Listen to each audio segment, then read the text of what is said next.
football. You ready? Oh, I know you're going to. Okay.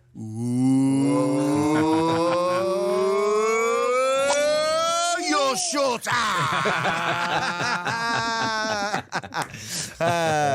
The other one's the one you do for the goal kick. You know, when there's a goal kick, you do the. I'll use boggle. You fat boggle. Even if the keeper's like cut like a steak, do you know what I mean? Doesn't matter.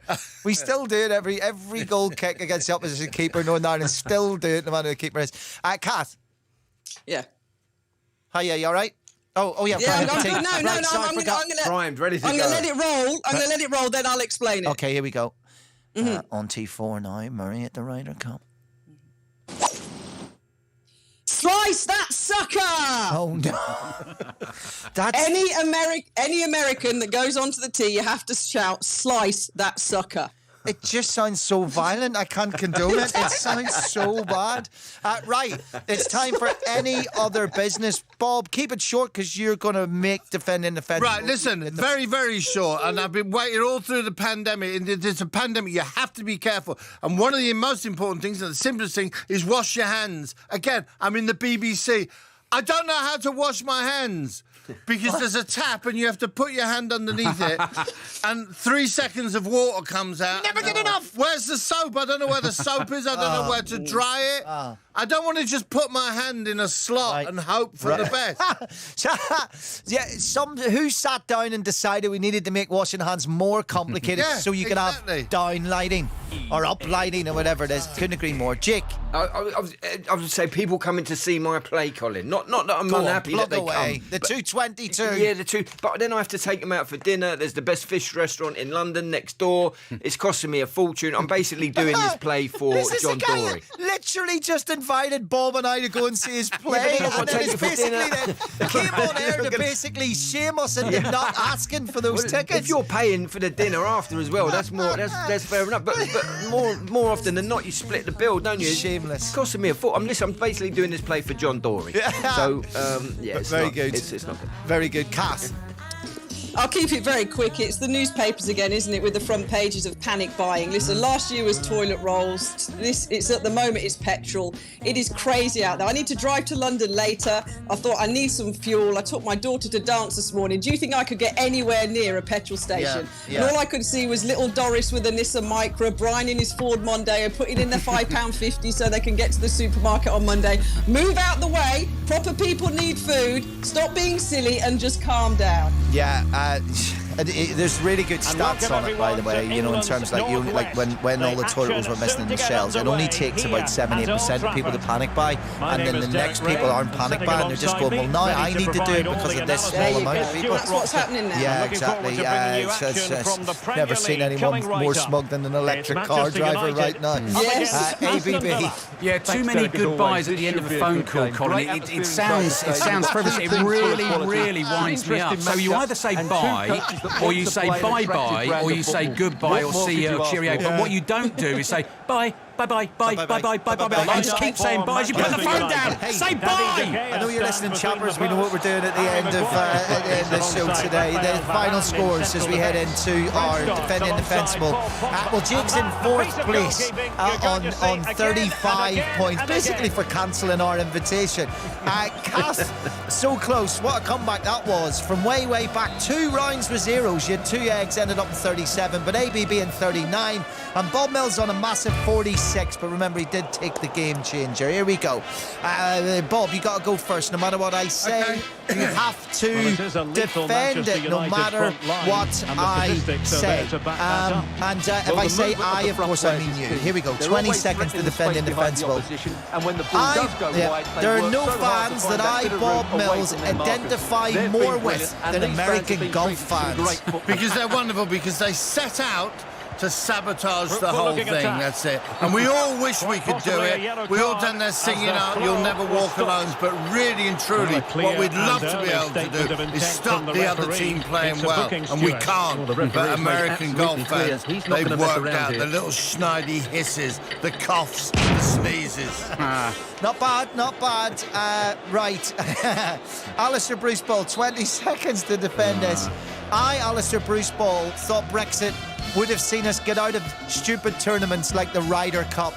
Yeah, exactly, Colin. I mean, what are the British golfers doing there? Let's widen it out. This shouldn't be USA against Europe anymore. I mean, we're waving that flag around. What does that mean to the likes of Tommy Fleetwood and Ian Poulter? You've seen how they played. They're playing absolutely dreadful. They've thrown the towel in. And that's what Brexit has done. So USA are going to have to look elsewhere. USA against Australasia, possibly against Africa. I don't know, possibly against the BBC Radio 5 Live team. Oh, it's so close.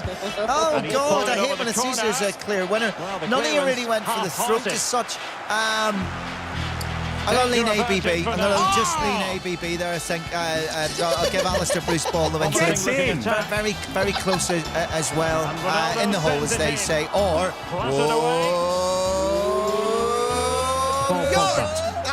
Sure, I am sure. You're sure. Exactly. Right, thank you very much to Bob, to Jake, to Kath and ABB, but most importantly, you for listening. All right, chaps. All good. You all right? Yeah, I mean, Alistair Bruce Ball and his various etiquette rules always amazes me. Listen, I'll keep this short because I know you got a really big show today. So the only thing we have left to do is say goodbye to everyone. So bye, Bob. Bye. Bye. Bye, Jake. Bye, Jake. Bye. Bye, Kath. Bye. Goodbye. See you soon. Bye. Bye, Alistair. Bye, ABB. Bye. Bye, Choppers. Bye, Colin. Bye, Choppers. Bye. Bye, Ali. Bye. It's a very busy day. It's exactly midday. 5 Live Sport on the way. The Ryder Cup, Premier League football. We've got the boxing, there's racing, there's rugby union, there's F1. Bye, Colin. He's gone. We already said goodbye. He's gone. Here's the latest BBC News. Listen on BBC Sounds. This is BBC Radio 5 Live. With the headlines, I'm Lisa McCormick. The government's expected to outline details of a temporary visa scheme tomorrow to make it easier for foreign lorry drivers to work in the UK. The shortage of drivers has disrupted fuel deliveries to some petrol stations this week. Edmund King is the president of the AA. This should be a short-term thing. It's not like the fuel crisis in the past when actually the supply was hit by strikes, etc. So once people are filled up, they won't travel more than they normally travel. So the strain on the system should ease up in the next few days. A book of condolence has been opened at a community centre in South London in memory of the primary school teacher Sabina Nessa, who was killed last week. The 28-year-old's body was found at a park in Kidbrooke. Our correspondent Megan Patterson is at the community centre. Staff there told us this morning they felt it was really important to reopen. The community centre itself has been within the police cordon in the park here, but they wanted to reopen this morning to give a space for people to go and share their reflections, their sorrow in this book, which will then be given to Sabina Nessa's family. 12-year-old boys died after being seriously hurt at an indoor ski centre in Tamworth. Emergency services were called to the Snowdome yesterday evening. A man was also injured. Prince Andrew's lawyers in the US have accepted that he's been served with legal papers alleging that he sexually assaulted Virginia Giuffre when she was a teenager in 2001. The Prince has until the end of October to respond, and he's always denied the claims. Soldiers will begin driving ambulances in parts of Scotland this weekend to try to ease the pressures on the NHS. The Ministry of Defence says it's providing 114 personnel to carry out non-emergency driving work over the next couple of months. And it's the last day of campaigning in the German election. Politicians are vying to take over from Angela Merkel as Germany's Chancellor, a position she's held for 16 years. Some of the biggest artists on the planet have walked through these doors. And all this month, We're bringing you even more. Mic check. 3, 2, 1. Radio 1's Live Lounge Month, including performances from Dragon Bar Man, Camila Cabello. Shawn Mendes. Radio 1's Live Lounge Month. Listen now on BBC Sounds.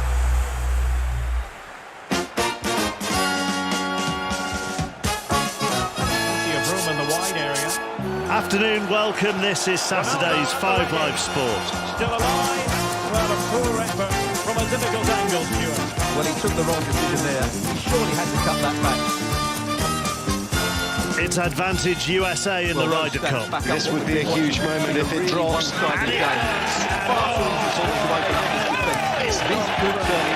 Justin Thomas, as he levels the match, and the crowd goes absolutely raving mad. In the Premier League, leaders Chelsea host Manchester City. Back into the middle, Lukaku will score! It is a goal-scoring return to the Premier League. Foden left foot shot!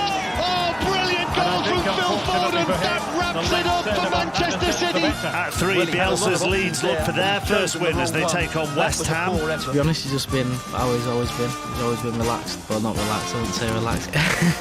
He's always kept us relaxed. He's always been honest with us and told us what we need to do and how we can get better. And then at 10, AJ is back. I feel like I'm kind of prepared and ready for the best. That's what I've done. I haven't taken him lightly. No excuses on my end, except I'm just looking forward to a great night.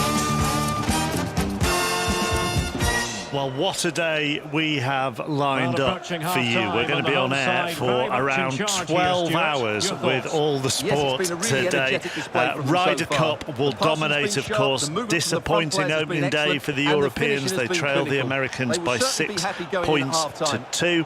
And as well as the Ryder Cup, we will bring you our usual goal service from 3 o'clock. The base will be Ellen Road for Leeds against West Ham. Ian Dennis will be there for that. We'll go back to the Ryder Cup after the football, then we'll break off from the Ryder Cup to bring you the boxing live, the heavyweight title fight between Joshua and Usyk. That will be around 10 o'clock, so full commentary of that, and then back to the golf after the fight is over to round everything up. That is how the day will pan out. If you want uninterrupted Ryder Cup coverage, then that will be on 5 Live Sports Extra from 10 to 1 all the way through to the end of the day. And as well as all those sports, we'll keep you up to date with the rugby union, with the racing, and with the F1 as well. But we could do, John Murray, couldn't we, before we get to this afternoon's football, we could do with the Europeans giving us a bit of momentum today, otherwise it's going to be a bit flat. We could, but I don't know who you've been speaking to since we were last sitting in here, which seems about 5 minutes ago, but nobody seems to be giving them any chance. And you know, we have been at so many Ryder Cups over the years. I feel like I've had this feeling at the Ryder Cup many times, when you think that's it, the other team are not going to be able to come back, and so often they do. However, this does feel different with all of the circumstances and the way that the teams played yesterday, and the way that many of the big name individuals, obviously Rory McIlroy to the fore, played for Europe. It does feel as though it's an incredibly tall order for them. Do you love your golf, Alan? Are you positive? Yes, wait till Garcia Rahm get us off to a good start again this afternoon, then we'll all be back looking positive again. It's going to be really tough. I mean, I watched most of it yesterday. I just didn't want to move. Some of the golf was outstanding, from a lot of it from the Americans, unfortunately. But yeah, we have to get off to a good start today. Try and keep up that little bit of momentum with Hatton and his last shot and putt. And try and carry that on, but it is going to be very difficult. Dion's here. Yeah, are you positive? Oh yeah, always. Yeah, I know you are always positive. I haven't seen any of the golf. Don't play golf. Love watching golf, though. I've got to say, I love watching. I just like the way that they play, the technique, everything about it. Difficult game to get right. But have you ever tried to play? I have played. Yes, I can hit the ball. I can hit the ball. I'm not sure where it's going to go. But I can hit it. I'm one of those where you hit it and it goes off to the right. Yes. I don't know what that is. If it's a fade or whatever you call it. Probably called it. It's a bad shot, Dion. Yes, that's what people shout a lot to me. If you're meant to do it, a fade. Yeah, a fade, that's it. Round the corner. But haven't we been in this situation before, where we've been behind or... You know, being the underdogs, that's no bad thing, surely. The thing is, there's no sport like golf, is there, for a dramatic change in circumstances. Now, one day can be so different from the other, but you know, they look so good, though, don't they? The Americans, they look so good. And Europe, you know, do you know what I'm thinking is that they've got to. It's 4 points at the moment. I'm thinking what Europe have got to do is simply got to reduce that today, even if it's to 3 points. Well, there it is. I always end up talking about anything with Alan and Dion. In the Match of the Day 2 office last week, because our wildlife programme came on, didn't it? As ever, about 5 o'clock on BBC One, when there's a lull in the games or whatever. We had a 10-minute discussion about whether we'd want to be an elephant, a crocodile or a lion if we were reincarnated. And the question to John is, John, who do you think was what? Yeah.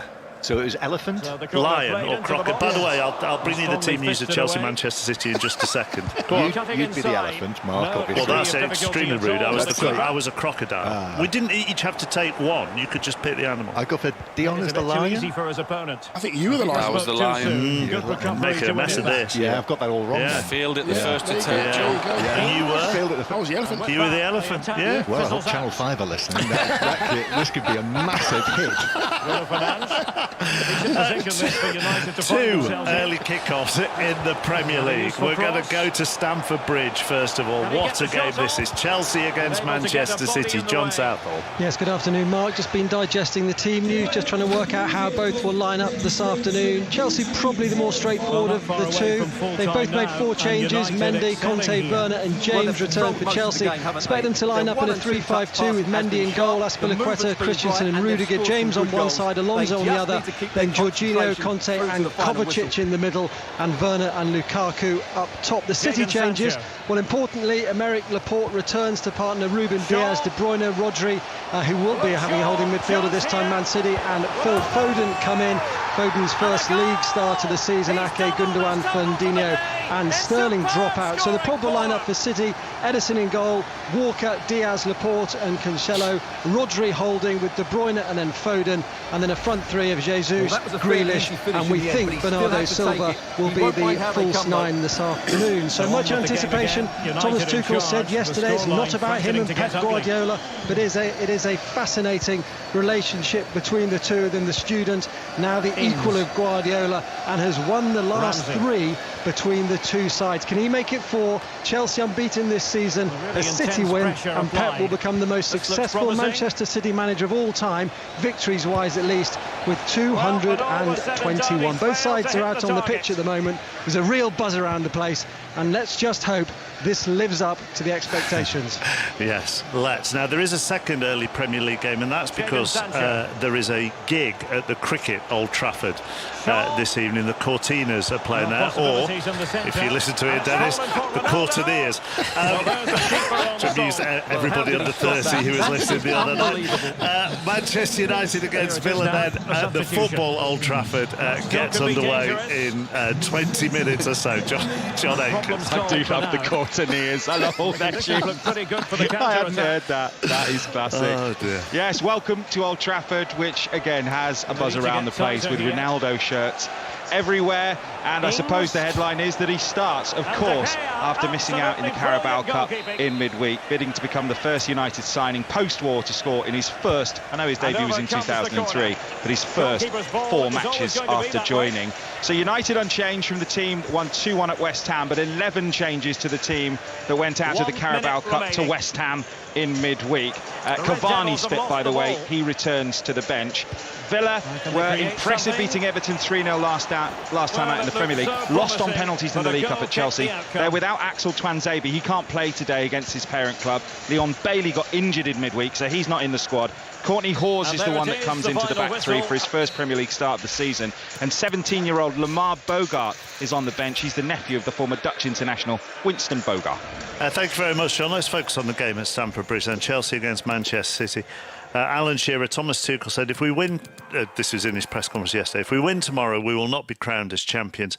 And if City win, they will not be champions and we will not be in a depression. It is a 6-pointer between two teams who are clearly rivals, but it's too early. It will not be a decision tomorrow, but you can steal 3 points from a direct competitor. Yeah, and they'll be looking to do that, and their form this season has been excellent. Lukaku has been a game changer for them. He's given them a presence up front. He's given them a threat in the box, which they didn't have last season, despite achieving what they did. So I think they'll go on, and I think they'll win this game today. Do you? I do, yeah. It's probably a little bit for Chelsea, Dion, the bigger picture of how they've started the season here. You know, they've gone to Anfield, they've gone to the Emirates, they've gone to the Tottenham Stadium, and now Manchester City. People can say whatever they want about where Arsenal and Tottenham are in relation to other clubs this season, but that's 4 of the so-called Big 6 that they will already have played, and they could be clear at the top. They look comfortable with whoever they're playing against. Chappers, they look confident. What I will say about Chelsea taking Lukaku out of the picture for a moment, Azpilicueta, Christensen and Rudiger have looked good. They've looked solid. They've done their job, allowed Alonso. Never seen Alonso play this far forward in a very long time. And I think that has made a huge difference to Lukaku staying in the box, because Alonso will just cross it. And he's got a great left foot. So apart from taking on Lukaku as well, James down the right-hand side will cross it. So supply for the centre forward that's on fire at the moment is endless. And I think that's what's made Chelsea better, that back three and those forward-thinking players. Conceded just 3 goals in 8 matches in all competitions so far this season. Yeah. And only 1 in the league, which is their lowest total at this stage since 2010. And you know, we often have this discussion about what coaches do, what do they drill them, how do they organise them, and you can see in just how Chelsea defend how Thomas Tuchel has worked with them. I think he's doing and done an excellent job since he's been in there, because I thought it was slightly harsh on Frank when what happened. But when you look at Rudiger, when you look at Alonso, when you look at Azpilicueta, some of the guys you've just mentioned, Dion, I think those players were on the way out. Certainly were different players, not as fresh and as sharp as they look now. So he's gone in there, he's tightened them up, and they're playing some good, entertaining football. And as I said, the number of times last season that I sat looking at the chances that Werner missed and thinking, oh my goodness.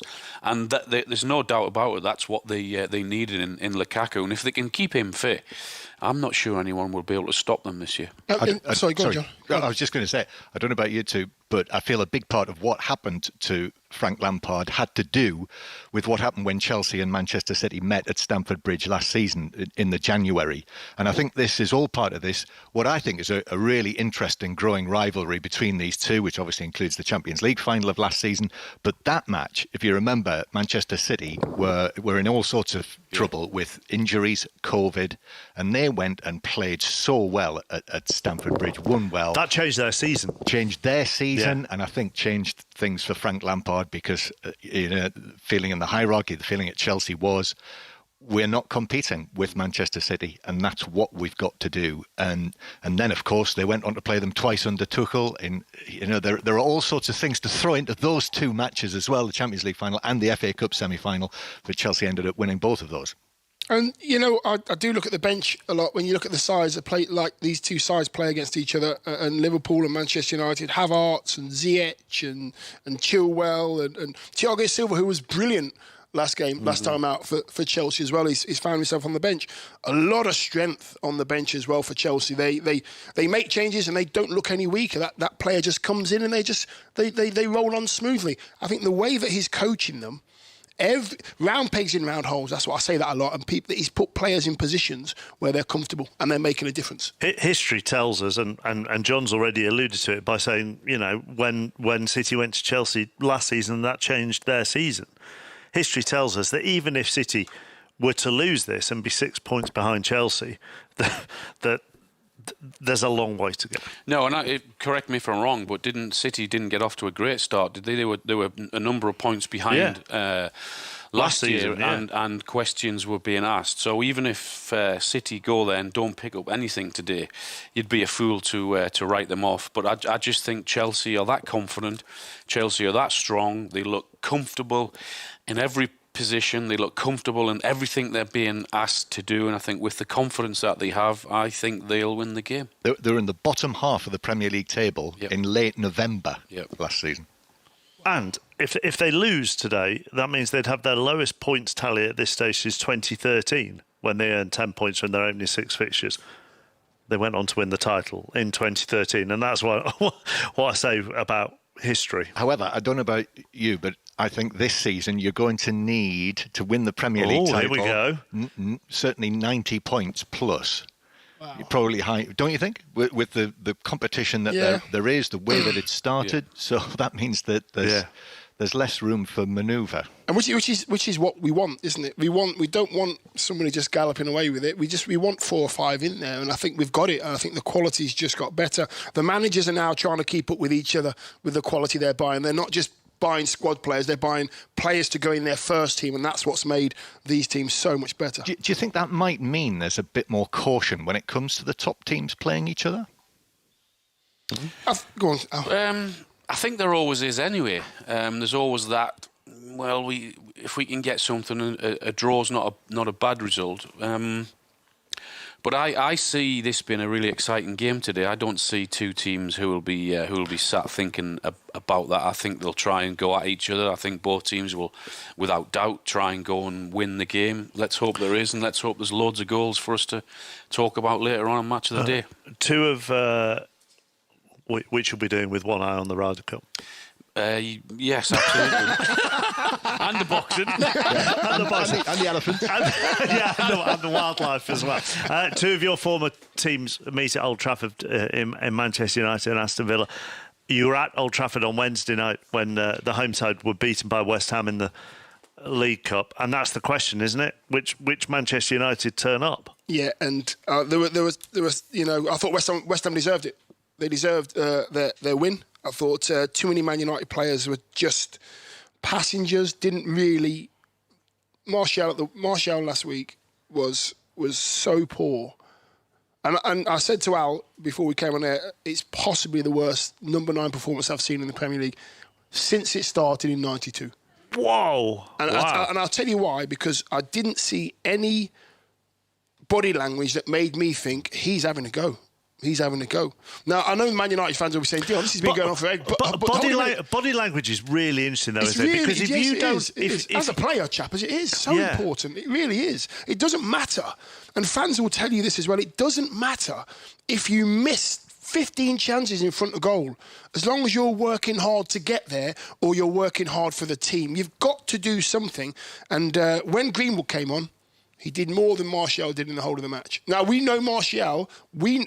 Listen, we know Martial has everything in the locker. We know that. Just never seems to go in his locker. I think that's what perhaps you look at Werner last season. As frustrating as he was, he still kept getting in there. He still kept missing them. And I think the fans, because of that, will stick with him and did stick with him. Now, I mean, I didn't see the game in midweek, so I'll have to take Dion's word for it that it was one of the worst performances he's seen. Obviously, he didn't see me against Middlesbrough at the Riverside in 1997. I think I was playing that day. Were you bad? Oh, I was terrible. I was awful. I had a groin injury, so I did have an excuse, but I couldn't move. That was the worst game of a centre-forward you've ever seen. I'll dig that one up. John, can you dig that one up for me? I'll get straight onto it, Dion. To be fair to you, you probably had a bit of a back catalogue to fall back on, though, for the odd performance. But if that isn't your demeanour, if that isn't your game to a certain extent, if your facial expressions are neutral and you don't have the tendency to smile or look like it's not about that, Chappers. It's not about that. It's not about the smile or the. It's about running about. You're a professional footballer. It's bread and butter to run about and work hard and have a bead of sweat coming down your face at half time. And I just didn't see enough. There was a 15-second moment where he received the ball and he turned and I thought, okay, here we go. This is his game starting. But then he gave it away. He had a chance on goal. It was like a flick at it, Chances are so hard to come by in the Premier League. I'll tell you that they're so hard to come by. When you get those chances, you have to do your utmost to make sure you are potent. And there is still, for all the names that Manchester United have, Alan, and you watched West Ham play them last week, and obviously Newcastle or Old Trafford a couple of weeks ago, they still seem to make hard work from breaking teams down who sit and defend against them, unlike the Leeds side, who obviously tried to take the game to them, and United just take them on the counter-attack. Am I missing something here? Aren't Man United joined top of the Premier League? Yes. Yes, I'm just... So I sort of understand and get what you're saying. I mean, I still think that there's one or two question marks defensively because the teams that they have played, including Newcastle, certainly got in behind them and created chances. And that would be a bigger concern for me. Newcastle at Watford. I was waiting for you to mention Newcastle at Watford. What a day for sport. Yeah. It doesn't get any better, does it? The golf, the football, the boxing, the golf. It's like incredible. What would you rather take? Europe being level with the USA or 3 points for Newcastle at Watford? That is that's one of the worst questions I've ever heard you ask in my life. That's a great Newcastle question. 3 points at Watford. Right, we will let you go. I don't know if John Murray wants to do an Attenborough impression of the lion leaving the room as you walk out, but there we are. Now the lion rises from its seat.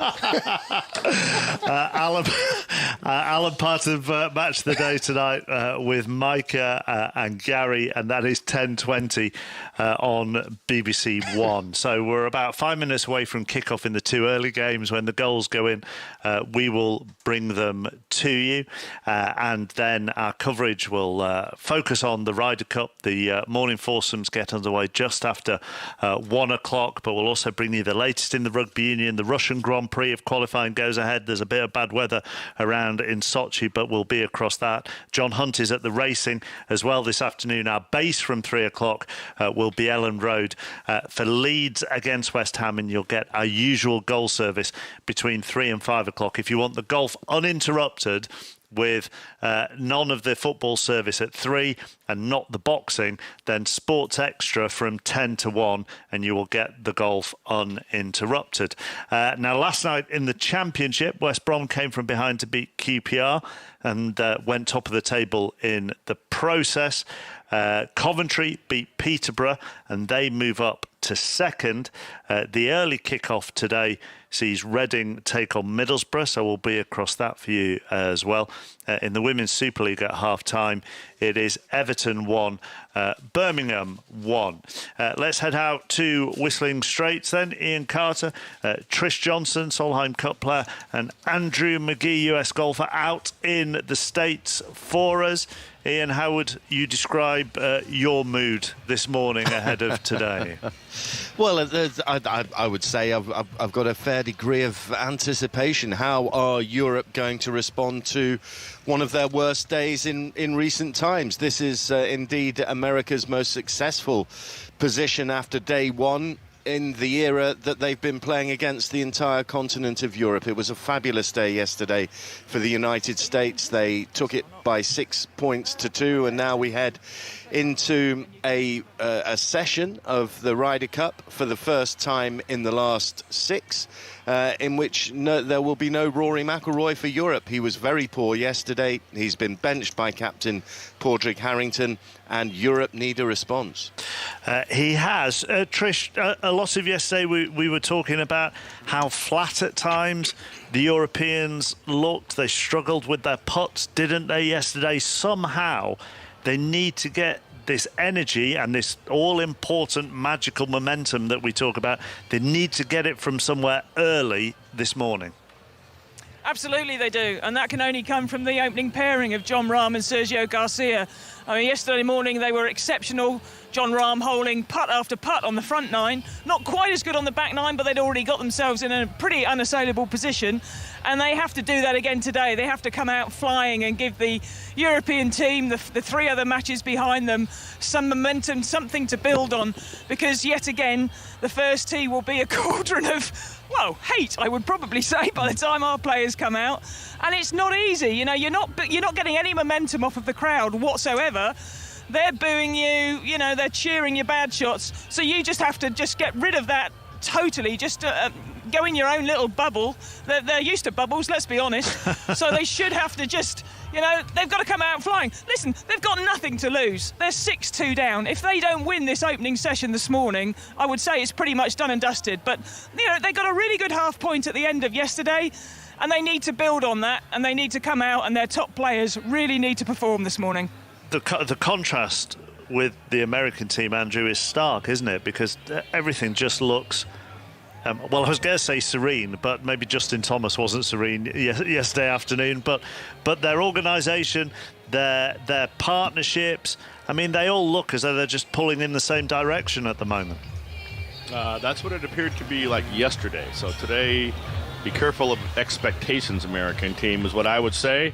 I know we're starting off with a formidable opponent in Rahm and Garcia to begin. There's a point. There's an opportunity to get something going early. Berger looks like he's struggling a little bit, but he seems to right the ship. He's hitting that no follow through, low cut, keep it in play kind of shot, and Koepka's playing nice. So we have some stalwarts in each group. DJ's playing good, Thomas is playing good, and then there's always a team that comes out of nowhere. Schauffele and Cantlay at the bottom are proven to be our stars already of this Ryder Cup. So a little weather report here. It's 46 degrees at 7 a.m. The wind's blowing 12 out of the west, gusting up to 20 by 3 o'clock. So it's going to be a tough day again out there and a little bit chilly this morning. The Americans, Ian, have gone with exactly the same 4 partnerships that they had yesterday in the foursomes. They've shuffled the order a little bit. But as far as the Europeans are concerned, you run through these partnerships, but are you surprised by some of them? Are you surprised by anybody who's been omitted?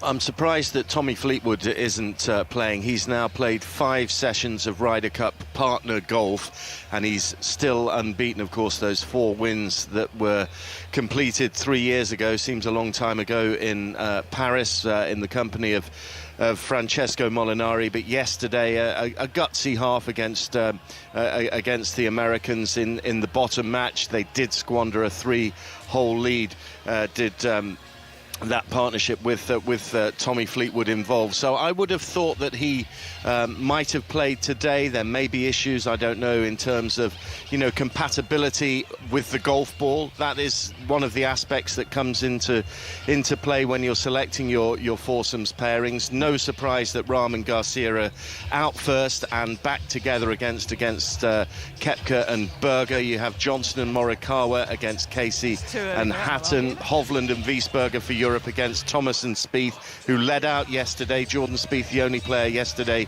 from the United States who didn't score a point, and Xander Schauffele and Patrick Cantlay, the 2 rookies, but so strong yesterday against Lee Westwood and Matt Fitzpatrick. So Fleetwood and Hovland, not Hovland involved, but Fleetwood not involved. They were a decent partnership yesterday. Trish, there could very well be sort of non-golf fans listening to us, who love their football or rugby or whatever it is, and we're covering the golf, and they've just heard Ian suggest that partnerships for foursomes, because you just play with the one ball, could be decided on which manufacturer provides which golfer with a ball as opposed to talent, and they might think that sounds daft. Yeah, I can understand why they would, but they have to sort of understand it's a bit like, to a certain extent, asking these players to go and play with a foreign set of golf clubs that they've never played with before. You might practice with them, but there is a reason that players play with a certain manufacturer, whether it be clubs or ball, and that's because it certainly suits the game. And what I mean by that is, for instance, these players hit the ball. They can hit it very differently. Tommy Fleetwood will strike the ball very differently to, say, someone like Lee Westwood, maybe. Their swing speed is very different. It produces different results with the ball, different flights, different spin rates. And so it actually becomes incredibly difficult. It's like, if you love football, it's like putting on a spare pair of boots, basically, rather than, Billy's boots in the old days, or a left and a right boot. It's that kind of thing. And it might sound trivial, but it really isn't, because let's be honest, this is pretty much the biggest event, certainly the biggest event in team sport. And, every player wants to play. And if it wasn't that difficult, there would be no issue. And there clearly is a little bit of an issue between a couple of players that just can't get on with the other player's golf ball, which is a real shame. But it is an issue. It's not something you can just gloss over. It's because if it wasn't, they'd be out there. It's quite simple. But understandable how, the club golfer may think, well, just get on with it. But it's just not quite that simple, I'm afraid. Used to love Billy's boots. Let's Andrew McGee. What's your view on the European pairings? I just don't see a lot of strength here. I wouldn't have played Casey today. He's just hasn't made those putts, And if you start off the week, not sinking putts, let's say in a stroke play tournament on Thursday morning, and you go on to miss the cut, it almost feels like some of these guys, I feel like they might have missed the cut already. And how do they gain some strength? How do they gain some mental strength after not making those putts that you got to make? Westwood had wonderful opportunities yesterday and kept on missing them by the edge, but we've seen this before. He's not a great putter, doesn't have great touch on the greens. Casey hasn't shown great touch on the greens, and You know, some weeks you just don't feel the speed of the greens. You don't hit the ball solid, and maybe you're cutting it a little bit and putting cut spin, whatever it is. I don't see a lot of confidence, and you've got to make those putts, no matter if they're from 5 feet. Tommy Fleetwood yesterday afternoon, good on him making those par putts to extend the match in the afternoon. But it's about feel, and it's about believing when you first get here that, you know, in practice rounds you make a few and you feel good about it. And something's got to turn today for some of those putts. Westwood's got to make some 10-footers. I mean that's the other point in all of this. We can discuss the partnerships, and we can discuss how Padraig Harrington's sending them out, Ian, and who's partnering who and who he's left out. But if you've got a fair few guys who aren't in touch, there's very little Harrington can do. No, exactly. And, you know, Tommy Fleetwood yesterday had 2 sort of putts from within 6 feet that would, had they been converted, would have taken Europe 4 up in that match against Justin Thomas and Patrick Cantlay. A crucial match there. Now, Tommy Fleetwood, a couple of years ago, would have knocked those putts in almost with his eyes closed. That's when he was a world top 10 player.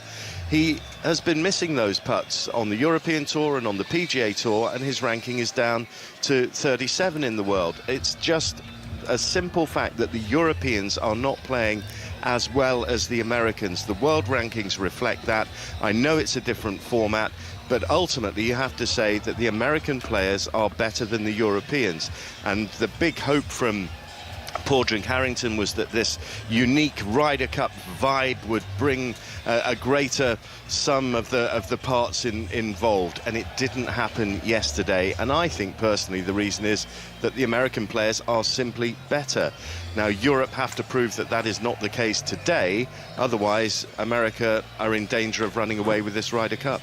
Also, Andrew, the American rookies hit the ground running, and we can argue how rookie they are, as in they're all very experienced golfers, but only Jordan Spieth didn't contribute points-wise to the American total yesterday. Well, it looks good for the Americans. I mean, our average age is 29, and we've always been maybe the older team, and so this bears well for the years to come. There's no scar tissue there, is there? There's no scar tissue. We don't have Tiger and Phil and Furyk and guys with all losing records. And that was Stricker's big thing, wasn't it, with his picks? That's what he said. I'm wondering if the PGA America wasn't in his ear and say, pick some young guys because we want to continue this event for years to come. Europe's killing us. So it's been fortunate, you know. Doesn't always have to work out that well, but I mean, Cantlay and Berger and they just have this stoic look on their face, like they're here for business. And I don't think it's fun after they win, but on the course they are not smiley, happy, fun guys. They're out there for business. This is a business trip. How's the first tee, Trish? That's where you are, isn't it, at the moment? Yeah, it's getting a little bit rowdy, which you would expect. All good-natured. There's a lot of jumping up and down. A few Europeans started to sing. Bit of booing came in. No USA chants, which I'm really disappointed with at the moment, because I was really looking forward to hearing that for the first time. And actually that's what sport does in football. We've known that for such a long time, the impact that it's had on our lives and the characteristics that you build as a footballer.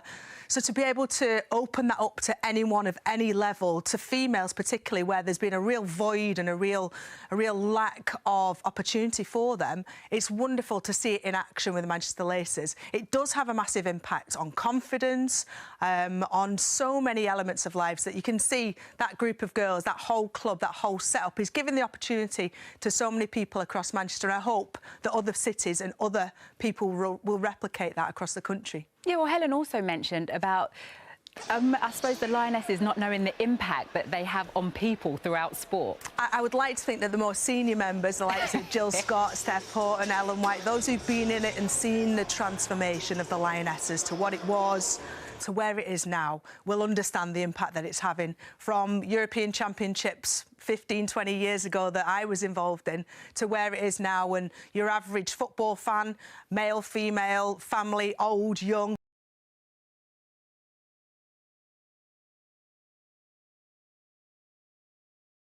know that things have changed massively and it is having a really positive impact. And to be it, you need to see it, and that's what we've got now. And even actually having an impact at top level now, because the announcement just this week with UEFA doubling the women's prize money for next. Confidence that, you know, a Manchester United young player has to have if you want to be successful in the starting 11. He's got it. He's got all the talent. He's got the positive mindset. And it's strange now because when he does come on or when he starts, Manchester United are looking to him to do something on such young shoulders. But judging by his body language, he likes that.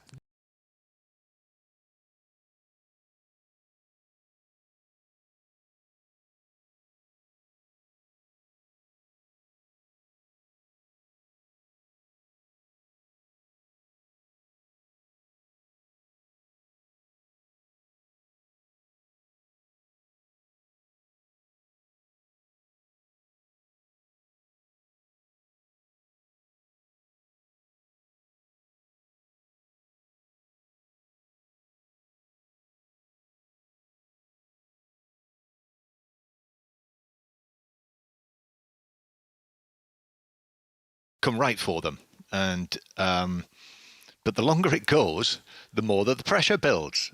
So it is an important match for them this afternoon. That's the thing, isn't it, Don? He's not under pressure. Everybody you would talk to would go, they'll be fine. It will come. It will come right for them. But we've probably said that many times. We've probably said that many times over the years about various and sometimes clubs. it doesn't. Yeah.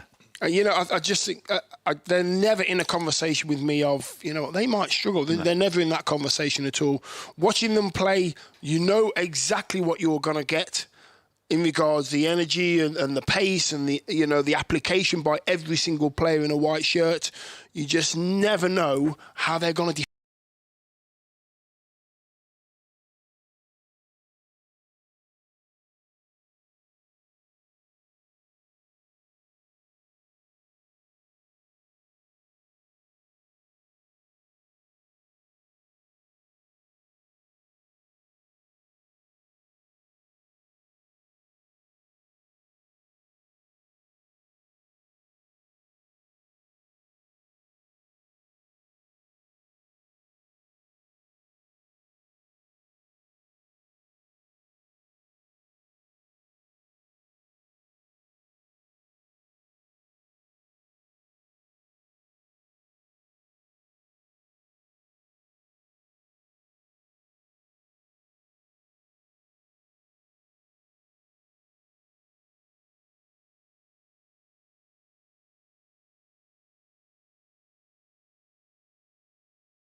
There's a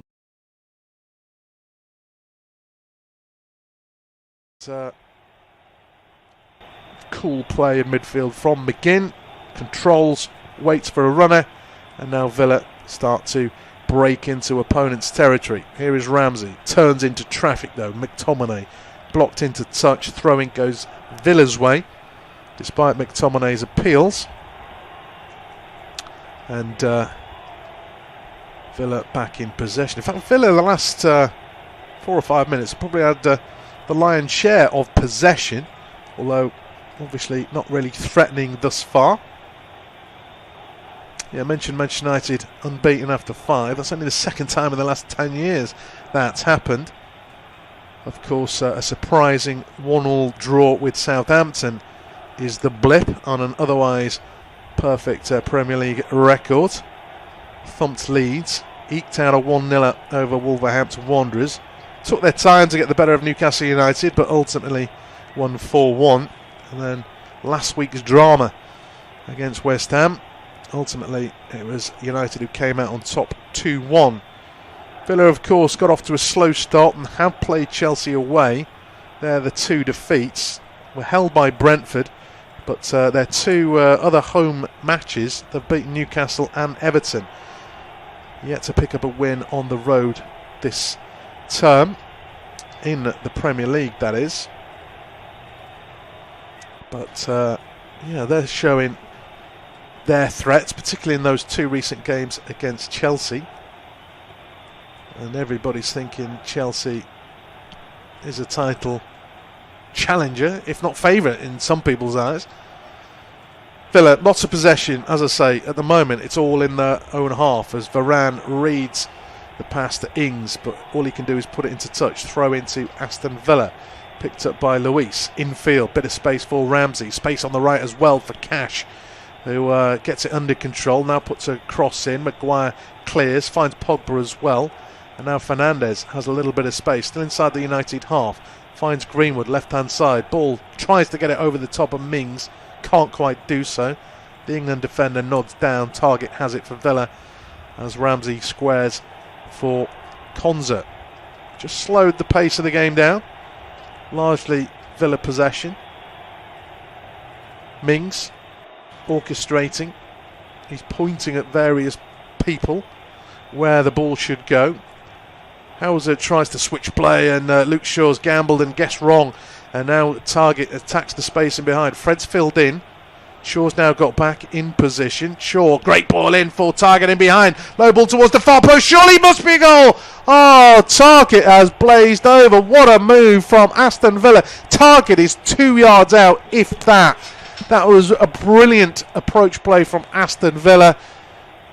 It was a great ball from McGinn to set Target Cash away down the right. This was after Shaw thought he'd got back in position, but the weight and the angle of the run was absolutely perfect. And although Wan-Bissaka did his best to put off Target, he still, at the very least, should hit the target. If he's hitting the target, it's in. It's somehow gone over. It's a great play, awful finish. Villa should be in front. What a ball from McGinn. What a run from Cash. As Maguire is inviting a bit of trouble on himself. In the end, he's put Wan-Bissaka in a little bit of trouble as well. Wan-Bissaka just turns and volleys downfield. Ronaldo flicks on, but it's only to Hauser. Maguire's won the ball. And now Ronaldo feeds it out to Pogba on the left. Down the line for Greenwood, who is onside. He's got Fernandes square if he can find him. No, he comes inside. Low shot saved by Martinez. Fernandes is probably in a better space, but Greenwood, to be fair to him, he's only 8 yards out. And again, that's great play. This game surely can't finish 0-0. Surely. Greenwood run the line beautifully there. And Villa were just caught a little bit exposed. It was 2-on-2, but because Greenwood sidestepped inside Konza, that drew Mings to him. And obviously Greenwood could have squared to Fernandes in a central position, with the keeper perhaps a little bit out of position covering his near post, but Greenwood went for goal.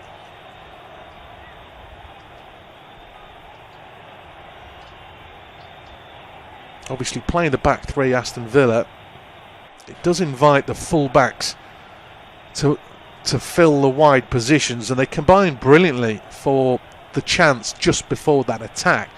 That's a great ball from Danny Ings if he meant it, but then McGinn is closed down by Fred, and now Manchester United come again as Fernandez sets Fred away down the left. Fred momentarily left the ball behind him, so a bit of momentum lost, but it's still Manchester United possession. Out to the right, and Wan-Bissaka, he misjudged it, but Greenwood was late to react.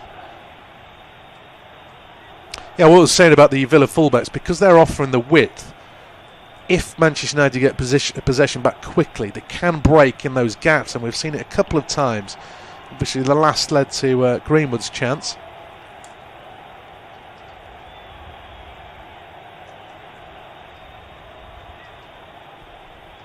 But that's where Villa could get exposed. But obviously, they should have scored just before then. Target blazing over from about 2 yards out. Ball over the top. This is going to bounce through to David De Gea. Watkins, he possibly hasn't figured as much as others for Aston Villa going forward. Obviously, the acquisition of Danny Ings. It's not a like-for-like replacement for Jack Grealish, of course. And there was the suggestion that maybe it would be Watkins who would be forced out of position, as Pogba can't control on the left touchline. Throw in Villa. But Dean Smith has come out and said he sees Ings and Watkins as a partnership, as opposed to one playing through the middle and one on the left, two up front. Obviously, Ings has got a couple of goals since the switch. Cash wants somebody to come close to him. 20 minutes gone at Old Trafford. Independent, unofficial, off-tube studio commentary. Manchester United have had more chances, but it's a brilliant opportunity. The best of the game. It's the best of the season for Aston Villa. He's obviously not listening to this, but I don't want to put undue criticism on target. He's 2 yards out and he's blazed over. Wan-Bissaka shows good composure there, and the switch of play means Shaw's got space. Plenty of Villa players back defending on this occasion. Worked out to Pogba on the left. Ronaldo's up there as well. Back out to Pogba. Pogba on the touchline. Doesn't want to cross with his left foot. Comes back to Fernandez. 25 yards out. Curler towards the far post. Might have been going for goal. Might have been going for Ronaldo. It's found neither. And it's behind for a goal kick to Aston Villa. Martinez wasn't 100% sure. He probably knew it was off target, but he wasn't quite sure that Ronaldo wasn't going to get his head to it. So it remains 0-0 at Old Trafford. Unofficial off-tube studio commentary. As I said moments ago, United 2 or 3 chances, 2 or 3 decent chances, but absolute gilt-edged one for Aston Villa. Maguire again beats Ings to the ball. Oh, it's an awful back pass. Should be a chance for Watkins. Oh, it's saved by David De Gea. And the save ricocheted off Ings back to him, and he could pick it up. Not for the first time. Manchester United are playing silly devils at the back. It's an awful pass from Maguire, and then De Gea on the stretch has merely cleared the ball to the edge of the box, only to Watkins, who took a touch, drove it towards goal. De Gea's made the save. It's ricocheted off Ings back to De Gea, and De Gea's given a right mouthful to Harry Maguire. If you're going to play, they haven't learned. It was only a week 9 days ago that United, of course, were beaten in the Champions League with a terrible back pass. And Maguire is the man in shot. It was a terrible back pass. I mean, De Gea's not making runs because there's 2 Villa players in the box, so just pass it to me so I don't have to stretch. And I'm not saying De Gea didn't have any kind of culpability there, but he wouldn't have been expecting having to stretch for that. Here's Wan-Bissaka down the right, finds Greenwood, back to Wan-Bissaka. A reverse pass to Fernandez, edge of the box, and it's a misjudgment of McGinn, pulls it back. Oh, Wan-Bissaka stuck out of boots, come to Pogba, left-footed shot, took a deflection, goes for a corner. And that would have wrong-footed Martinez. But it was dribbling. Maybe Wan-Bissaka took it away from Ronaldo, but it still fell to Pogba. Villa getting bodies back.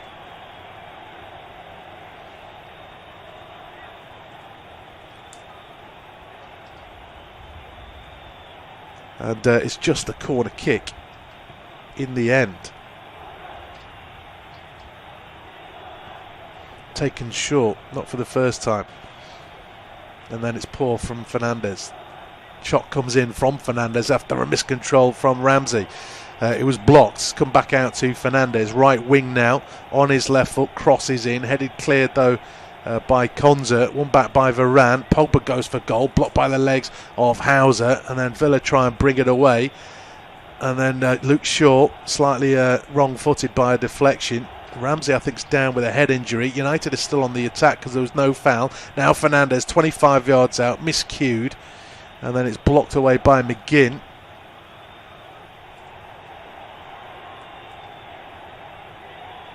And that'll just be a throw-in. But harem-scarum stuff, really. United are arguably, well, there's no arguing about it, bringing trouble on themselves for their last Villa attack. Prior to that, they were undone by a great move, particularly from Cash. He's running, pass from McGinn. Now it's Ronaldo cutting in from the left. Shot blocked by the raft of white shirts. Comes back to him. Back heel to Luke Shaw. Stabbed into Fernandez. Tees up Fred. Not renowned for his shooting, Fred. And he went for placement. Got underneath it. It's like a sand wedge. Out towards the corner flag as well. And that'll be a goal kick.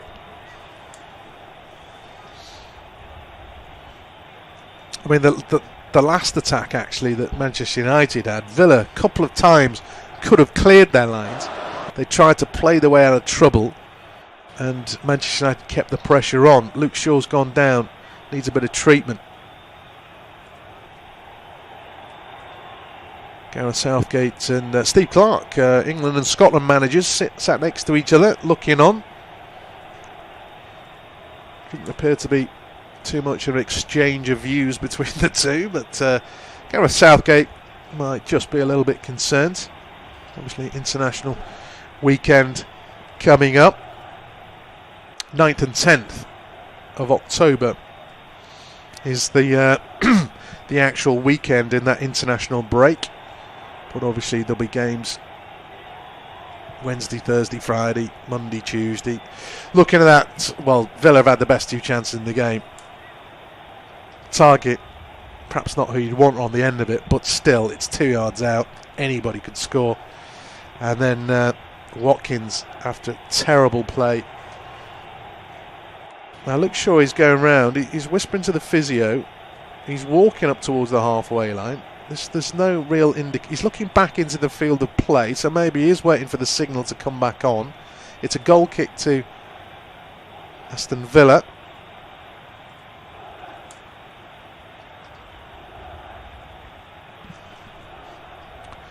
And can't quite, with Martinez having possession at the moment, can't quite see if Shaw's back on the pitch. Varane will chase this one down, goes back to De Gea, who takes a touch close by Watkins. Closed down by Watkins, finds Maguire. Shaw is back on the field, gets it off Maguire.